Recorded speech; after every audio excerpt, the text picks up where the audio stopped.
Resto, resto, vas-y, retourne-y, reste-y. Vous voyez, je produis beaucoup d'efforts, mais je ne suis pas sûr que cette incantation suffise à garnir les gargotes et à vider les verres. Alors bien sûr, pendant le festival Fou d'Angers, la ville d'Angers et ses 7 salons du vin, c'est un peu l'épicentre du Mondovino.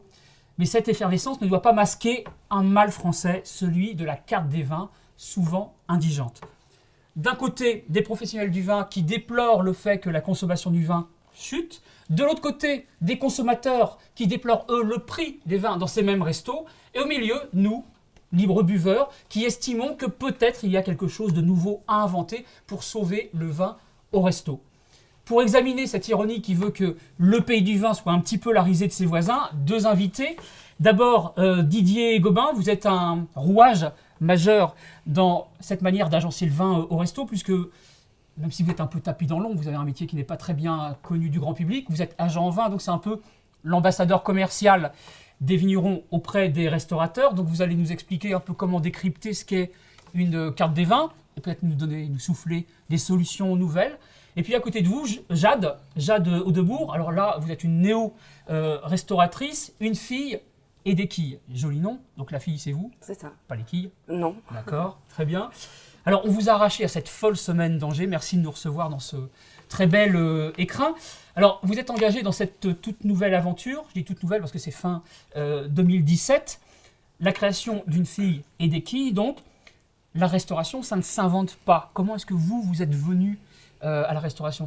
Il y a un truc familial derrière cette... Absolument, oui. J'ai des parents restaurateurs depuis plus de 25 ans. Donc j'ai grandi dans des restaurants à Avignon, ensuite à Paris. D'accord. J'ai fait une école hôtelière à Paris. Et puis je suis venue m'installer en Anjou. D'accord. Et vous avez trouvé un écrin à votre mesure? ça a pris un petit peu de temps, mais on a fini par le trouver, oui, effectivement. Donc colonne vertébrale, familiale, et puis après on se donne un petit peu de force avec une formation complémentaire. Oui, d'accord. Oui. Ça c'est le ressort intime de l'histoire. Alors quand on entre ici, on est saisi par tous les vins nature avec des étiquettes un peu délirées. Puis aussi, la première chose qu'on voit, c'est cette ardoise, des quilles au verre, une quinzaine de références à 5 €. Qu'est-ce qu'il faut comprendre? Ça veut dire que l'unitaire N aujourd'hui, c'est le verre et ça signe la fin de la bouteille? Ça signe pas la fin de la bouteille, mais c'est vrai que le vin au verre, ça permet aux gens de goûter des choses de différentes régions, de différentes couleurs, de différents types en fait. D'accord. Donc, on peut papillonner? Oui, absolument. On n'est pas obligé de se cantonner à une bouteille pour un dîner. D'accord. On peut aller goûter dans la Loire, aller goûter dans la Bourgogne, aller goûter un petit peu partout en France. En fonction des envies? En fonction des envies. En fonction des plats? Absolument. D'accord. Donc vous, la bouteille, vous êtes vraiment arc-bouté sur... Pas du tout. On a une très belle carte avec, je pense, un peu plus de 400 références. Ah oui, pardon. Pour même. ceux que ça intéresse. Quand même. 400 références, d'accord. Donc vous arrivez à entretenir tout ce petit monde-là et en décliner certains? Exactement. Et le vin au verre, ça permet également de changer régulièrement. Donc, pour les clients habitués de goûter plein de choses. On entretient l'amitié quoi au final avec les clients. Bon, bonne nouvelle Didier, ici apparemment on cajole le vin.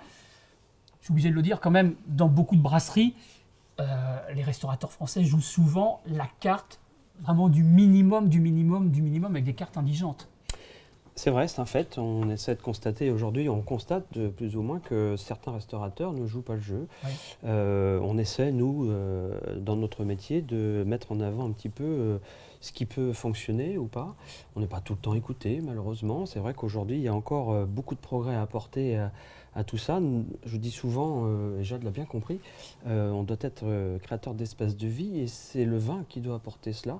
Et les cartes sont souvent gérées de façon un peu mécanique, par des fonctionnements de simplicité, alors qu'on doit avant tout faire connaître, faire découvrir, c'est notre métier. Je dis souvent, le chef prend du temps pour faire ses achats au marché. Pourquoi le restaurateur ne prend pas du temps pour justement présenter ce qu'il a, les pépites qu'il a trouvées, les moments, les cépages, les vignerons qui ont tellement d'histoires et de choses à nous raconter que c'est important. C'est important de comprendre ça. souvent, on essayait par le passé, on avait une carte des vins où on faisait confiance Ouais. au restaurateur qui avait fait sa sélection. Et puis tout un mécanisme s'est mis en route. On a mis des coefficients fixes en espérant gagner beaucoup d'argent avec le vin. Alors, moi je dis souvent, transformer un produit de denrée, ne pas gagner d'argent en transformant quelque chose et espérer gagner beaucoup d'argent avec un coefficient multiplicateur, c'est un peu rabaisser un petit peu l'histoire du vin. Je connais des établissements que nous ne citerons pas, qui travaillent à hauteur de x5, x10, même sur les vins les plus indigents. On l'a vu. On l'a vu, on le voit encore. Et donc on considère que le verre vendu paye la bouteille. Tout à fait. Ça, vous souscrivez à cette observation-là? Alors aujourd'hui, on ne fait que le constater. Oui. On ne peut pas, nous, dans nos métiers, valider cela, parce qu'en plus, dans notre passé, enfin dans mon passé, on a évidemment vendu du vin, on a fait découvrir des choses, donc je sais toute la possibilité du vin qui peut être mis en œuvre dans un établissement. Et j'ai souvent peur que la fatalité de certains restaurateurs étouffe un petit peu l'esprit jovial de nos établissements. D'accord. C'est ça qu'on doit me transmettre. C'est un petit peu cette connaissance complète des vins et la capacité de faire découvrir quelque chose. Alors, ce qui transpire dans ce que vous dites là, c'est peut-être un manque d'envie, peut-être le vin envisagé comme un levier mécanique pour aider un petit peu le bilan comptable. Je le dis en termes diplomatiques. Alors, c'est tout à fait cela. En fait, il y a tout un mécanisme qui se met en route. Souvent, j'entends des restaurateurs me dire « Oui, mais mon comptable m'a dit que j'avais trop de stock » ou « Mon comptable m'a dit que… » Et moi, je leur dis, mais c'est pas votre comptable qui tient le restaurant, ce sont pas vos comptables qui… Alors, j'espère qu'il y a des comptables qui vont dans vos restaurants, mais à un moment ou à un autre, on est là pour transmettre quelque chose, de la convivialité, et on ne va pas parler de chiffres, on va parler de produits, d'arômes, de partage, et c'est surtout ça, le vin. Et de plaisir. Bon, voilà qui est bien résumé. Alors justement, puisqu'on a identifié un certain nombre de types de fonctionnement qui sont guidés par le coefficient, il y a aussi autre chose qui transpire dans ce que vous avez exposé, c'est le fait que les gens ne se mettent pas en chasse de curiosité. Or, Jade, au-delà de la carte des verres, vous nous avez dit avoir plus de 400 références. Oui. Comment est-ce que vous êtes allé vous approcher ces vignerons? Vous entretenez une proximité? Alors avec certains vignerons de la Loire, et d'ailleurs, oui. Donc la carte locale, là, vous jouez… Alors il y a la carte locale, on connaît beaucoup de vignerons dans D'accord. notre coin, on en D'accord. connaît un peu ailleurs aussi, mais D'accord. sinon c'est des années de dégustation, D'accord. des années de… Travail, beaucoup de travail. Exactement, Très beaucoup, bien. beaucoup. D'accord. Et voilà, c'est comme ça quand on ouvre un endroit comme celui-ci, dans un premier temps, on sélectionne ce qu'on aime, D'accord. ce qu'on a Donc envie une de faire fibre. partager aux autres, ce qu'on a envie de faire découvrir aux autres, ce que D'accord. nos camarades qui sont à côté n'ont pas et qui méritent d'être Vous proposez ce que mieux. vous aimez boire Oui, vous-même. c'est plus facile de vendre quelque chose qu'on aime que quelque chose qu'on n'aime pas en fait. Voilà, hein. on en parle mieux. Oui, aussi. D'accord. Alors, on entend la chaleur et l'endroit raconte cette dimension humaine. C'est vrai qu'on est installé, on pourrait rester ensemble, je crois, assez longtemps, au moins le temps d'un verre. Au-delà de ça, Didier, on parlait de ces coefficients multiplicateurs. J'achète le vin à la propriété à un prix hors taxe, je lui ajoute un coefficient multiplicateur de 2, 3 et on l'a dit parfois 10 dans les cas les plus extrêmes. Est-ce que vous avez, vous, d'autres pistes à proposer? Alors, moi, je le propose à plein de restaurateurs ou opérateurs bar à vin, c'est d'appliquer des coefficients fixes, D'accord. c'est-à-dire coefficients faibles, plus un droit de bouteille qui déjà change toute la perception des vins et de la typicité des vins que vous cherchez. Alors, pratiquement, pardon, juste qu'on comprenne bien.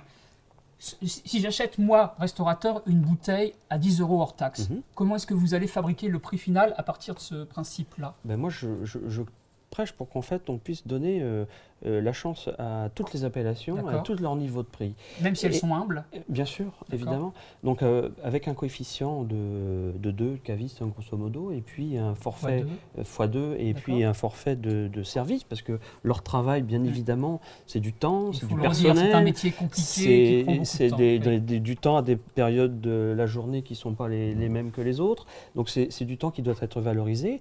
Et plutôt que d'espérer gagner beaucoup sur un coefficient, on essaie justement, par un forfait fixe, de démocratiser un petit peu le vin et faire en sorte que justement il y a une vraie dynamique. Et je sais que ça fonctionne, donc on a essayé de le mettre en place et Donc on ce continue de le mettre en système place. qu'on peut ensemencer, c'est dire vous allez vendre du vin moins cher, mais au final, vous allez en vendre plus. Exactement. Et ça fonctionne. Et ça fonctionne. Et ça fonctionne, exactement. Alors, par exemple, un des rouages que j'ai souvent constaté sur des cartes, pas les plus glorieuses forcément, mais on s'aperçoit que le vin le moins cher de la carte et le vin le plus cher de la carte ont pour fonction d'être des repoussoirs pour guider le client vers le cœur de la gamme. Vous souscrivez à cette observation ? Alors, c'est un constat. Je pense que c'est une erreur. C'est qu'à un moment ou à un autre, on doit proposer une offre pas par rapport à des prix, Oui. on doit proposer une offre par rapport à ce qu'on a envie de raconter dans nos établissements. Et parce que les vignerons, évidemment, il y a certaines appellations qui sont peut-être un peu moins sollicitées. Donc Ouais. c'est vrai que Moins porteuses. moins porteuses, Oui. moins demandées à l'export, Oui. enfin plein de choses. D'accord. Et c'est vrai qu'aujourd'hui, on a des tarifs qui sont complètement différents. Et puis, faut jouer avec cela, parce que du coup, on touche à toutes les bourses, on propose des vins, on fait découvrir des choses. Et on fait découvrir des vins peut-être plus simples. Et puis après, nous, dans nos établissements, de proposer des choses différentes, peut-être avec des coûts plus importants. C'est de voyager dans tout cela qui est important. C'est pas de s'enfermer, justement, dans un stéréotype comptable. Donc, alors, on vous perçoit rapidement comme étant un prescripteur engagé, quelqu'un qui va essayer de lubrifier la place du vin au restaurant. La valeur du conseil. Jade, quand vous êtes dans le coup de feu, Oui. dans le restaurant, on sait qu'a priori, quand même, la finalité du vin, c'est souvent accompagner un repas. Comment est-ce que vous faites, vous, pour créer ce lien, cette passerelle entre la cuisine que vous avez pensée et le choix que vont formuler les clients? C'est, par exemple, ces suggestions-là, c'est quoi? C'est un combat rapproché avec le... Alors un combat peut-être pas, après... Oui, ça peut s'envisager mais- autrement. Oui, après, donc nous, on a pas mal de vins en verre, ce qui permet de faire des accords entre guillemets sur Ouais. à peu près tout, même si je ne suis pas forcément pour les accords mets et vins, mais plutôt D'accord. pour... Pourquoi? que Parce qu'en fait, c'est le parce goût que qui prime. moi, je pars du principe que le client, voilà, il a envie de boire quelque chose, et D'accord. ensuite on se débrouille avec Donc avec pas de ce qu'il dogmatisme, veut. on Non, n'enferme aucun. pas. D'accord. Non, aucun. D'accord. Donc voilà, c'est le plaisir et l'envie de la personne qu'on a en face en premier. D'accord, très bien. Bon, écoutez, on aura compris que le coefficient, la carte des vins en tout cas, c'est plus qu'un coefficient multiplicateur, c'est aussi un marqueur identitaire. Et les choix qui sont faits par les restaurateurs, c'est spécialement important. Donc, qu'est-ce qu'on peut souhaiter? Longue vie à une fille et à des qui? Oui, Très bien. merci. Et à la vôtre.